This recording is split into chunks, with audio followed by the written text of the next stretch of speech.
சட்டி ஆந்து வச்சுட்டு எண்ணெய். சரி. இப்போ சோம்பு, கடுகு. அடுத்து வந்து வெங்காயம் தக்காளி வதக்கணும்.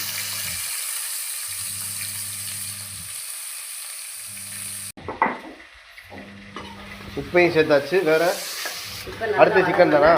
நல்லா வதந்தோனையும் நல்லா கொஞ்ச நேரம் வதங்கினோன்னே. சரி.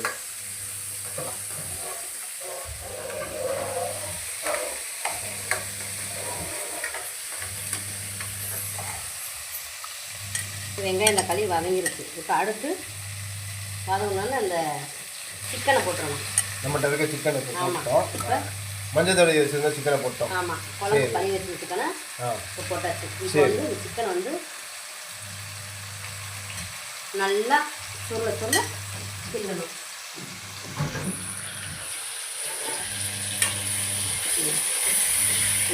கரெக்டு.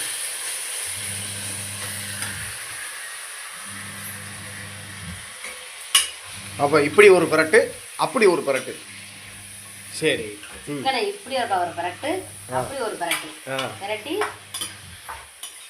கொஞ்ச நேரம் வேக எண்ணெயில் மூடி வச்சிடணும். இப்போ மூடி வச்சிடணும். இப்போ இந்த சிக்கன் பாருங்க நல்லா வெந்துருச்சா? இப்போ அது சேர்மானம்.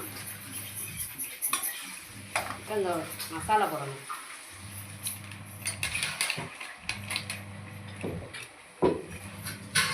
கிரேவி மசாலா கொஞ்சம், வீட்டு மசாலா கொஞ்சம் போடணும். வீட்டு மசாலா இது இந்த பச்சை கலரில் இருக்குது.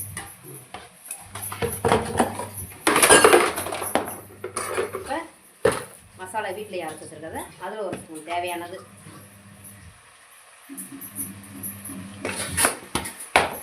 அந்த சேர்மானத்துக்கு தேவையான அளவு போட்டுட்டு எல்லாத்தையும் அப்படியே ஒரு பரட்டு போட்டாலும் தண்ணி போடுமா கிணத்துல. அந்த பக்கம் ஒரு மசாலா அப்படியே இருக்குது தேங்கி, அதையும் அப்படியே சேர்த்து பரட்டுறோம். மொத்தமாக பரட்டி வச்சுக்கிட்டோம். இப்போ கொஞ்சம் தான் உப்பு போட்டிருக்கோம் வெங்காயம் வதங்கல. இப்போ தேவையான அளவு உப்பு. இப்போ தேவையான அளவு உப்பு. அப்புறம் கிரேவிக்கு அவ்வளோதான். இப்போ சிக்கனு 2 கொதி கொதிச்சோன்னா சிக்கன் கிரேவி ரெடி. சிக்கன் நல்லா வெந்திருக்கான்னு பார்த்து முடிச்சிடும். அதோட பாருங்க, இப்போ சிக்கன் வெந்திருக்கான்னு பாருங்க. வேகலை, லைட்டாக வெந்திருக்கு.